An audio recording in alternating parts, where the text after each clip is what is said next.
wake up, no sleeping, there's a dream to chase. Yo, what's up, everybody, and welcome back to NXT with NaJee. It's episode 72. You know what time it is. It is a part of the Whip Show, the Wrestling Heroes and Insiders podcast, aka the Whip Show. It's always so nice. I got to say it twice. And it's also a part of bodyslam.net. Ladies and gentlemen, welcome back. Welcome back. This week on NXT, it's a lot of backlash from what happened at Deadline. We're now kind of building up towards this is what I wanted to pull up. New Year's Evil. That's what's up next. And a lot of things that we thought were getting ready to happen after Deadline are no longer getting ready to happen. And that's some things we need to talk about throughout this episode. Obviously, we're going to recap the matches. There are only 4. We'll talk a little bit about some of the promos. You know, I normally don't like to do that. But as per usual, you know what time it is. I'm not by myself, ladies and gentlemen. I have this week a great human being. He is also a part of bodyslam.net. He is the host of the 10 Count podcast. Ladies and gentlemen, a great husband, a great father. Bring in Mr. J Starr. What's going on, dog? How you doing? I'm doing well, bro. Thank you for that intro. You know, it's funny. I'm usually not on the side of getting the intro. So I'm usually giving the intro like you, but man, you just gassed me up. I'm ready to show my wife that one. Damn. There you go, brother. Hey, man, that's what I'm supposed to do. I'm here to make the people feel good. Appreciate it. Yeah, man. How's everything going? Good, man. Good. Just busy with obviously my show and work in general. I have, my 1-year-old son. So we're just keeping busy. The holidays are here. So everything's just hectic. But I'm glad to be here. Glad to talk some NXT. Yeah, man. I know you also share a passion to NXT just like myself. I love that. Where did that kind of start for you? If you could think a bit about that off the top of your head, because I know everybody kind of jumps into NXT at a different time. Yeah. So for me, wrestling has always pretty much been in my life. So I would say during like COVID times is really when I was full bore, like with everything. AEW, WWE, NXT, literally everything, anything that I could watch, I was just indulging because what else was there to do, Yeah.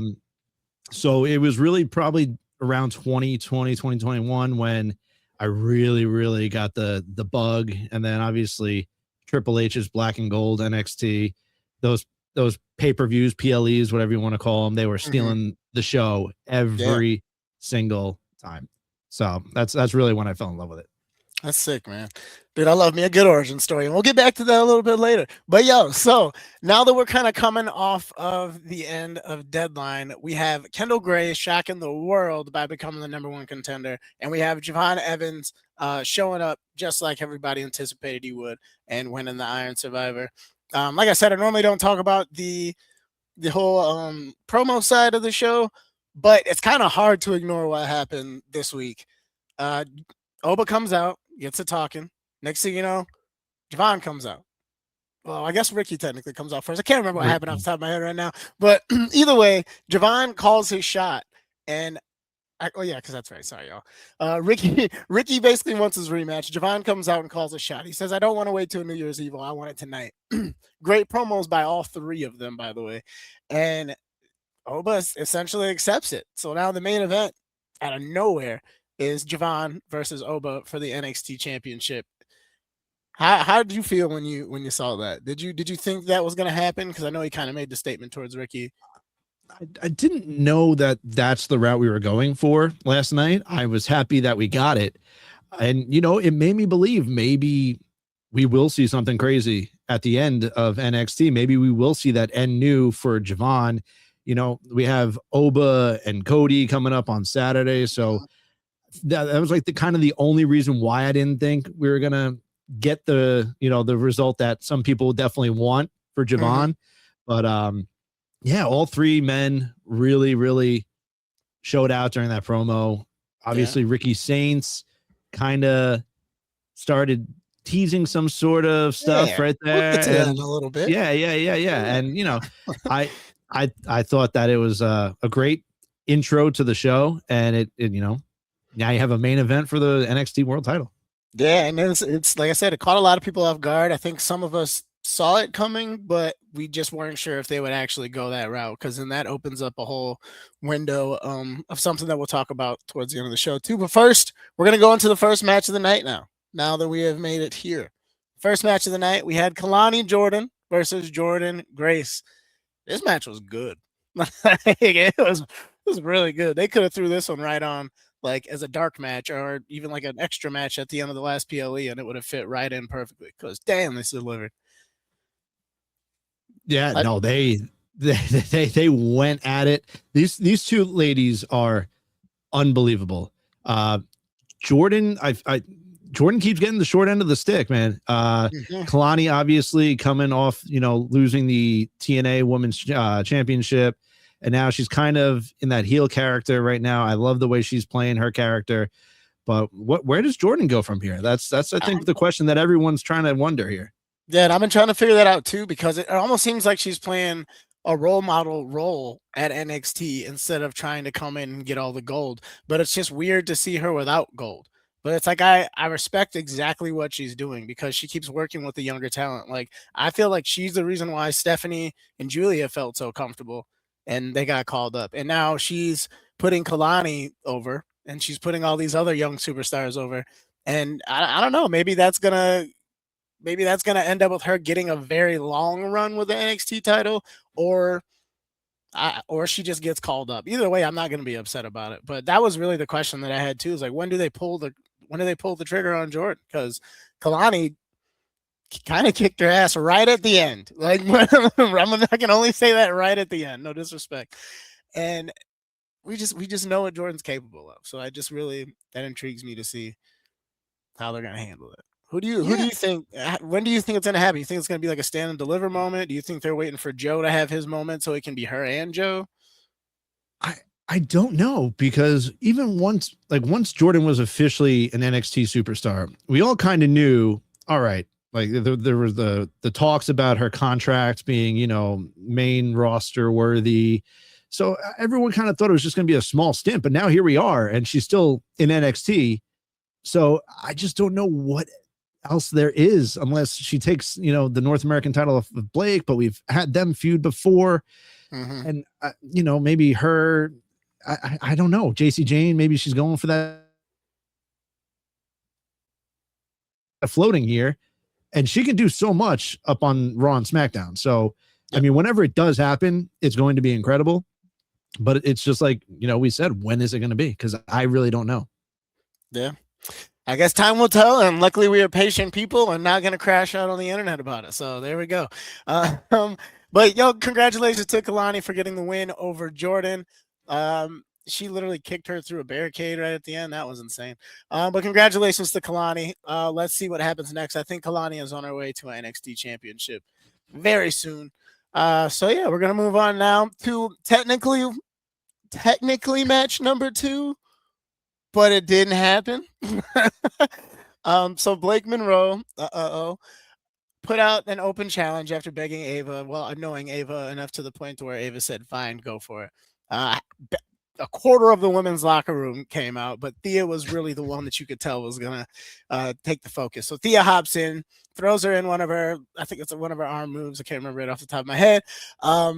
And taps her out, essentially, but then lets her go. But the only issue here is that there's no referee in the ring. So Blake obviously slides out of the ring, gets out of there. No match, nothing. Goes up to Ava later and asks for her to just kind of end the open challenge. But Thea is getting her shot next week. This was interesting. How'd you feel about this? Because it was almost like a parody. It was like showing respect to John Cena, but trying to make it funny in her own way. It was a mess for me. I'm not gonna lie. I was trying to figure out a way to be nice about it, but the whole segment was just weird to me. It just didn't flow. And then love Thea, but you have Thea running around like a maniac. I mean, that's always been Thea. Yeah, obviously, but it's just like, I don't know. I feel like it kind of makes Blake look weak, but she, Thea jumped on her from behind. So I don't know. It was just weird, because there was a lot of speculation also going on the internet. Oh, who's going to be the open challenge? And all of a sudden that's the product that we got. So I think it left a lot of people confused. Yeah. But we'll see next week. Yeah, we have Thea and Blake, and we'll see what happens. Yeah, I think that it's going to give us a bigger window to next week. Especially there was just a lot going on. They didn't want to take the focus away from maybe Javon and Oba or what was happening with the whole Ricky situation. So maybe that was the mind state behind it. Who knows? But I trust Shawn Michaels. I trust the people back there, and I know that something's coming out of it. We'll see. And if it's still winning a championship, cool. It's been a while. Yeah, it's just I just the whole Long time coming. Blake character so far has just been like Everywhere, all over the place. Yeah, exactly. Like she has the interview with herself, her darker side. Her darker side came out once, and now she's back to just tapping out in 2 seconds to Thea. I don't know where we're going. So I just maybe eventually the darker side's supposed to just take over, because before, like we'll get to it later, like I'm just noticing that like, these people that they think are ready to be up at the main roster, they seem to shift them very quickly or strangely into being a heel before they give them that chance to go up. So this could be the same kind of strategy with Blake. Maybe they're just trying to make her look weak and weird, and then they're just going to shift her straight to that dark character, have her ride out for that for a little bit, and ride off into the sunset. Who knows? Yeah, no, I'm cool with that. It's just right now I feel like we're just in some weird like little like alternate universe, and I'm ready. Obviously, like you said, we're patient, but I'm also kind of wanting to see where we're going because we know what Blake Monroe is capable of. Yep, and we shall see. We shall see indeed. All right, so now we're going to go on to match. Well, now it's actually match number 2 because this match did happen. It was the debut of Shiloh Hill. My good friend Shiloh Hill, love that guy to death. He ended up facing Lexis King. And this was a good match too. Like I think everything that they did to put this together, including like Shiloh's new entrance, kept the same music, but the start to his entrance is really cool, and it pays homage to his YouTube channel. And if you guys know anything about his character, the Beast, that's the same camera that they actually have on it, and they're now tying that into the show, which is awesome. Like, and something that I'm really excited for, and he's really excited for me talking to him about it. It was good. I think Lexus beat him down enough for him to show who he really is. And then as soon as he got crazy and started losing his mind, he pulled his tooth out and just handed it to the ref, and he was like, that's genius. That's so good. And the Undertaker's fully behind him too. Like, to get a shout out about your debut match from the Undertaker is such a big deal, and that means that he really sees something special in that guy. And I do too, man. I think it's good. And now they're saying toothless aggression again, and people are like, "Oh, you can't say that." It's like, I think you can. It's been like 20 years. So I think it's fine. And how you feeling about Shiloh Hill and his debut, and him being victorious over Lexis King? I thought it was a tremendous debut. Once he had that tooth in his mouth, I knew that thing was coming out at some point. I just knowing, like, watching the interview you had with him, you asked my question about the shoe man. I'm glad that he's still, whatever's happening is happening. And I'm liking that they're pulling in the Beast and everything, because listen, all that stuff that Shiloh does, with the dark web and everything, it is super, super interesting. The only thing that I kind of had an issue with in this match is, how does it make Lexis King look? Obviously they had Lexis in the beginning looking pretty strong, beating him down, but he ends up losing the debut match of Shiloh Hill. But when you go over to TNA, you have Lexis kind of leading the charge almost of this NXT invasion. So what does that kind of show of Lexis King in a way? That he needs the people behind him? Maybe that he has a weakness. So now TNA sees that he has a weakness or something like that. Oh, yeah. I guess that's the only way you kind of roll with it logically, I think. I feel like if they're going that route and he's one of the leaders invading TNA, you kind of want to make him look strong. Mm-hmm. So maybe you could have found someone else to have that debut match against Shiloh Hill. But regardless, I love the match. Like you said, once he ripped his tooth out and gave it to the ref, I was like, oh my God, this dude. If I'm not mistaken, they worked together on Level Up before. I think that might be a reason why it was an easy call for them to make, because they've worked together before. That would make sense. At least in a dark match. I'm pretty sure we've seen a dark match before in NXT with those two, and more than likely it was, or a house show, because that seems to be a normal thing too. That would kind of be my guess as to why you throw him in there, because like, who else are you going to throw out to the wolves, like, that could have beaten him down believably and then giving him a big name to beat, like without, I can't really think of too many other Yeah. people kind of sitting back there. Like if Idris was still around, that would have been a great call. Right. Maybe even an Evolve guy, I think might have been a good call too. But I think they're trying to separate the people that got called up to NXT from the Evolve people, and that's why they're changing the names, and like the people that get to stay kind of keep theirs, except for Danny, I guess. Yeah. No, it makes sense. It was just like one little thing that I thought was a little weird, especially, I've been watching TNA now weekly and just seeing that. I was like, I gotta get more into it, man. I really do. yeah, dude, it's fun. It's fun with the I heard it's NXT getting stuff, even dude. crazier. It's fun, and we'll get into something, but yeah, that's just one thing that I brought up about that match. Yeah, for sure. All right, so now we're gonna get to the main event. Actually, we're not gonna get to the main event. There's two more matches here. There's another match in between this, but there was no graphic for it. So now we have Sol Ruka versus Ren Sinclair. This match didn't really last very long, but it was good. It was entertaining. I noticed that at the start of most Ren matches, she seems to go very hard very quickly, and then eventually gets beat, and that's exactly what happened again here at the beginning. Like Ren goes hard, goes in the offensive, but Sol, being as creative and as impressive as she always is, ends up getting the win off of a soul snatcher. But what happens afterwards is what everybody is talking about, is that Fatal Influence comes out and confronts Kendall because she's out there with Ren, and they get them mouthing off, and JC gives a hell of a speech, dude. Like, like wow, like JC Jane is not kidding. Like 2025 was the year of JC Jane. Like even if it's not her in the spotlight, it was the people that she was mentoring and surrounding her. Because Fallon had her moments, JC's had her moments, Jasmine had a few, and then had a big moment when she got released. And I mean Lainey, and then you pick up Lainey, and Lainey is doing her thing, and Lainey was the level up champion that we never had. Like, so it really is the year of JC. And the comeback that Kendall had, I think, is what threw everybody off, because the confidence is amazing. Not gonna lie though, but JC killed me with that Kurt Angle line. Dude, Kendall Gray. If you don't have any stock, like I think I've seen you tweet about it. I've seen a few people. 2 years almost. If you don't have stock in Kendall Gray, I highly suggest you go buy some, because she is on a rocket to the moon. I'm trying to tell you. She is a future WrestleMania main eventer. She is a future multiple time women's champion, whether it be Raw or SmackDown. She has it, and she is it. And listen, like I know we're not talking deadline, but on the 10 count, when we were doing our prediction show, I said it to my co-host Ty. I said, listen, dude, Kendall Gray is it. I didn't think they were going to pull that trigger for her. Me neither. I'm a believer. I was stunned. And that just leads to, Jordan Gray. It's like, where are we going with Jordan? Like, I clearly, you had her and Kalani there too. But man, dude, Kendall Gray has it all.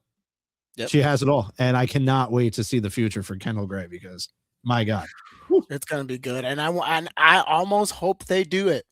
Like, I hope at New Year's Eve, like I hope they do it. Like, I know they probably won't, but I hope they do. And then I hope, because Ren makes a statement at the end of this saying that she's going to come for the gold too, coming after Fallon. And Shawn Michaels has said straight out of his mouth that Ren Sinclair is going to have a crazy good 2026, and that's well deserved. So I say you do it. I say give them the belts. Why not? And then at some point in time, Ren's gonna go into her Maddie Renkowski main character to where she is not nice, and I'm so excited for that feud. let me ask you something. I'm gonna just turn it around real quick. Obviously, with Sol Ruka and Zarya, I had this discussion with my co-host. How long have we been waiting for just someone to turn on someone there? I feel like it's just being dragged out to the point where we're almost not going to care when it happens. It's going to be stand and deliver, I think. That's... You think stand and deliver? That's why they did it. That's why they just postponed it again. Like, when I saw that last night, I was like, damn, they want that match bad. They want it bad, to where they're just gonna hold off. And that's, I mean, that's a ticket seller. I'm here for that match. Like, hell yeah. Like, what a stage. No, I'm with you. I just feel like at some point you gotta just pull the trigger on the heel turn. Like just Yeah, or the bring back longer, women's tag championships on NXT because, like, what the hell? yeah, Like, there's not that big of a division there anymore for them to just stay a unit. right, 100%. I was just curious as to what you thought about that.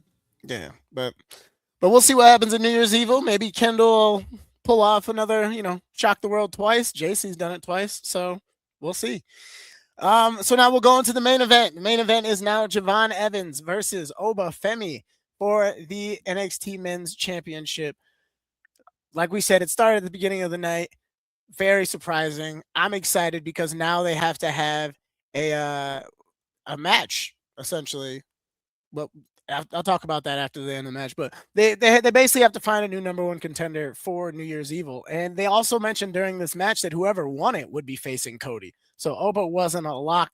And I think that once they said that, everybody kind of figured out that Oba was retaining because earlier in the show, Oba gave an incredible promo about killing Cody Rhodes. So like legitimately killing Cody Rhodes. And I was like, there's no way they let him go that hard just to rip that out of underneath him. But Javon, bro, it was good. The last like 5 minutes of that match had the whole building on his feet. It felt like Trick winning the championship all over again. I thought we were about to see it happen. But right before the 1, 2, 3, ref gets pulled out of the ring. And who is it? Heel Ricky Saints. There it is, ladies and gentlemen. It happened. The turn I knew was coming. I thought we were going to get it at Deadline. But they waited a week and they gave it to us. So Oba takes advantage of that distraction. God, poor Javon is gonna feel that. I know he's feeling that whole match today because, good lord, he is Mighty Mouse for real, dude. Like he's got to have like the biggest heart outside of maybe Darby Allin right now. Like, because Jesus, man, I've never seen somebody get just beat by the same dude the way he does every time he faces Oba and he walks away from it. Because right after the 3 count, like after Oba beats him, Javon's in the ring staring down Ricky. Like he didn't just get. I don't know, but all right. So like, how are you feeling about this turn from Ricky?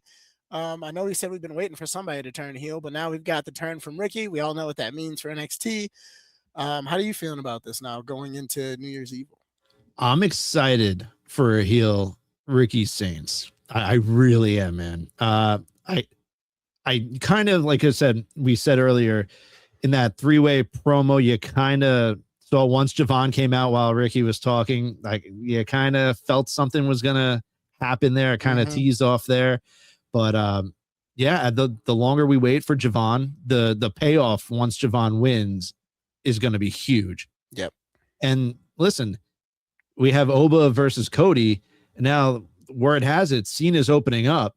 Yep. So are you ending the show with Oba and Cody? Yep. What the hell is going to happen in that what is going to happen in that main event? That's going to be awesome. Like, I think that's so beautiful. I seen Corey actually was just like, John, you better take the main event. And I responded to it not because I was just like, no, I actually think that's beautiful. Like, that's the most John Cena thing I've ever heard. Like, he opens the show and then lets the next generation close his memorial show. Because, like, you have Javon and Leon, and then you have Bailey and Soul, and then you have Oba and Cody. Like, that's literally the future right there. The future and a more recent past. Like, all, like, and that's it. Like, that's the most John Cena shit I've ever heard. It is. God, that's his own Make-A-Wish for himself. He's like, here's the death of my career. I wish nothing but the best for these people going on right after me. That's it. Yeah, but now that that's main eventing, like, you think there's a chance? Win this shit, you think there's a chance? I think. And then Cena comes out and shakes his hand like Undertaker did him after I mean, listen, like Drew McIntyre still hates Cody. There's still a thing going on there. Like, I would love for it to be just clean, like Oba straight over Cody. But you know, if there's some outside interference against Cody, and you still have Oba standing tall at the end, this is gonna be like a WrestleMania 40 ending to a Saturday night's main event. I feel that in my soul. I feel that so much in my soul. But yeah, like I said, and still Oba Femi going into New Year's Evil. Now, here's the thing. right before we end this and go into the last questions for you, this is the match that has been created for next week on Tuesday. You got Dion versus Miles versus Leon versus Joe Hendry. And the winner of this is a fatal four-way, not an elimination. Whoever gets the pin first is the number one contender and takes Javon's spot at New Year's Evil. My pick personally, I like the story of Dion and Oba. That's who I want to see. Who would you like to see off of this? Yeah, I mean, unfortunately, I don't think it's going to be Leon. He's still under TNA contract. It's still awesome. I mean, it's amazing that he's going to be on Saturday Night's Main Event. Now he's in the, if there's ever someone else that you can assume is jumping over from TNA to WWE, it's Leon. I'm kind of with you, but I'm a believer in Joe Hendry. I knew it. I'm a believer. That's fair. That's fair. That's what a lot of people I feel like are rooting for too in this one, and that would make sense. You start the Joe show at New Year's. I'm gonna go with Joe Hendry. All right, my friends. Well, that wraps it up for the recap part of the show. Crazy interesting week, a lot to talk about, a lot to think about, a lot to try to make guesses about. The next week there's going to be an episode they're recording on Tuesday, and then they're recording 2 more episodes on Wednesday, so technically it's a triple taping week. I'll be back to cover Tuesday morning with our friend Danielle from the Heel Marks podcast. She'll be joining us, and then after that we're going to do the men's top 10 and the women's top 10 with some more guests. That's going to be a lot of fun. But now we are at the point in time of the show where I get to ask my guests right here 3 questions. The first one being the same one that it's been all season long. What is your personal favorite WrestleMania moment? My personal favorite WrestleMania moment that stands out would probably be The Rock and Hogan standing face to face. That one. Yeah, standing face to face. I'll just never forget. Obviously, back then you had to order the pay-per-view, right? You had to call it in to Cablevision or whoever. And, at the time I'm probably 9-10 years old. So I'm asking my parents, can we get it? Can we get it? Obviously WrestleMania is a little bit more money. Yep. So they're like, oh, whatever. And I just remember just standing in the living room, just being enthralled and seeing Hogan and The Rock just standing face to face in the ring, hearing the crowd go crazy, the flip of the crowd to where they're booing The Rock and cheering for Hogan. The whole thing was just absolutely incredible. And it's one WrestleMania moment that, it's the first thing that popped into my head. Where did I really start loving this stuff? And it was probably when I was 9 or 10 years old, and that's what happened. Yep. I feel you, man. I mine too. That's the first one that sticks out to my mind. And then the second one is just the build-up between Kurt Angle and Brock Lesnar for the very next year. That was a lot of fun. That would be my honorable mention. All right, so now I love me a good origin story. Everybody knows that. I'm that corny person that likes to ask people how did you like wrestling? How did you fall in love with wrestling? I don't care. I want to know. So this one for me, I'm asking you, how did the 10 count come about? What was the process behind that? Where did the light bulb pop or spark? So obviously you can see behind me, I'm a huge New York Rangers fan, and I've always wanted to be a podcaster. I've always been enthralled with podcasting, even from, since I was probably 33 now. I've probably been in the podcast game between hockey and wrestling for about 7-8 years now. So it all started with me having a hockey podcast, and it was going super well. And then my co-host couldn't do it anymore, and it just didn't feel right without him. So it took a little hiatus, but then I got the itch again. I said, you know what? I have a really close friend in Ty and his cousin Court at the time, who was on our show. We're like, let's do a podcast. Let's do a wrestling podcast. We were originally Gang and Gorilla, and then we did that for a bit. And then we went over to a network to try to get a little bit bigger. And then from there, we went to PWN. And then from there, we turned into the 10 count with, Body Slam and PWN. And it's just been ever since, man. Court is no longer on the show, but it's Ty and myself. I've known Ty since high school. So me and him go way back. Oh, yeah, that's awesome. So, we've always, even in high school, we always watched wrestling. So we always spoke wrestling. We always talked wrestling. So it was just a perfect fit. And, being able to reconnect with an old high school buddy in Ty to now us talking weekly and, him having his first child, me having my first child, and still having the time to our wives letting us, take an hour or two a week to go talk wrestling and let us watch wrestling. I mean, my wife's not the biggest wrestling fan, but she knows how much it means to me. Right. But yeah, man, I never thought that the 10 count would get to where it is now, having interviewed Bear Bronson, The Righteous, Matt Tremont. We have an interview coming tomorrow. So it's kind of crazy what this whole thing has turned into, but I'm here for it. And I am excited for the future. I'm excited for the future for you.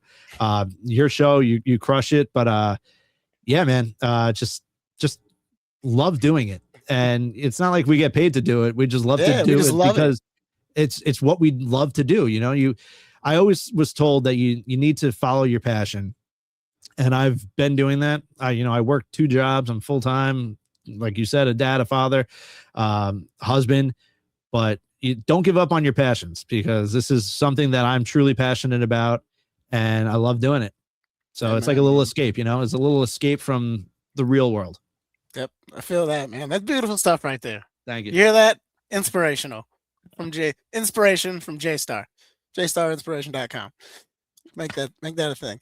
But yeah, so man, thank you so much for sharing that. Thank you so much for, opening up about that and, giving some kind words to those who are watching, listening, or just casually scrolling by, man. That was beautiful stuff. But it was hilarious that you started that off with being a New York Rangers fan, because my third question is about the New York Rangers. So you being a New York Rangers fan, actually not who, but I would like to say, what is your personal favorite New York Rangers moment? I myself am a Red Wings, Golden Knights guy, so I'm not too hip with the franchise. So put me on. Oh man, so the Rangers' last Stanley Cup, I was alive, but I wasn't old enough to remember it. My favorite moment would probably, I was there at the Garden. It was Game 7 of, I believe, the 2018 or 19 Eastern Conference semifinals against the Capitals. Rangers tied it up with like less than a minute left. The Garden went nuts and then went into overtime. Off the, I just play the Doc Emmerich, like play by play in my head. Stepan scores in overtime. Actually, this couple in front of me, they had their daughter, and they literally, everyone's excited, and they handed me their daughter. So my God. My buddy has a video like panning through the Garden. There's like the mom just hands me their daughter, and there's me just like cheering with this like random girl. And it was just, what a moment. That's awesome. And yeah, and then probably when I was little, I got chosen to ride the Ranger Zamboni. Oh, cool. So that obviously is going to be a moment that I hold near and dear for forever. All right, man. Well, thank you so much for sharing that part of your life too, man. And thank you, brother. Shout out to the Rangers fans out there. Shout out to the hockey fans in general. Shout out to WWE for doing work with the NHL and creating those cool belts, like you see right there in the old background. All right. Well, hey, Mr. J Starr, thank you so much for coming on the show. This is also a part of the show where you get a chance to spread your social medias, tell people where they can find you and follow you, and when they can tune into your show. Thank you for having me, by the way. Yeah, it's been like here, 2 months. You're tough to, to book. So I appreciate, you book out quick. So thank you for having me on, inviting me on the show. You can find me at JStar02 on X. And then obviously we have at the 10 Count Pod on all social media and YouTube. YouTube's where I'm really trying to get the subscriber count up, still trying to break 100. Hopefully we get there soon enough. And then the shows are usually Wednesday nights around 7 p.m. live every Wednesday on all socials and YouTube. We're going to actually do this week on Thursday, but usually Wednesday nights, 7 p.m., the 10 Count Podcast. And then Sundays, we do the Quick Count.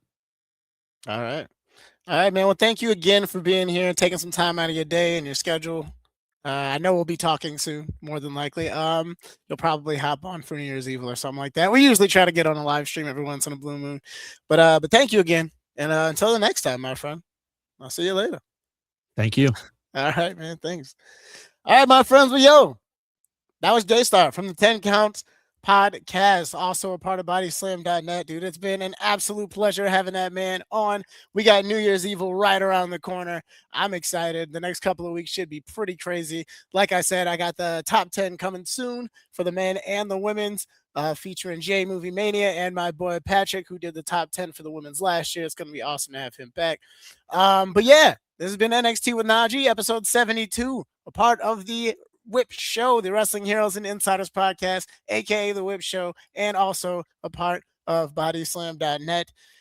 Whew, that was a lot. But all right, you guys, thank you guys so much for listening. Make sure you guys like, subscribe, follow, all that fun stuff. No pressure. I'm just here to talk wrestling because I love it.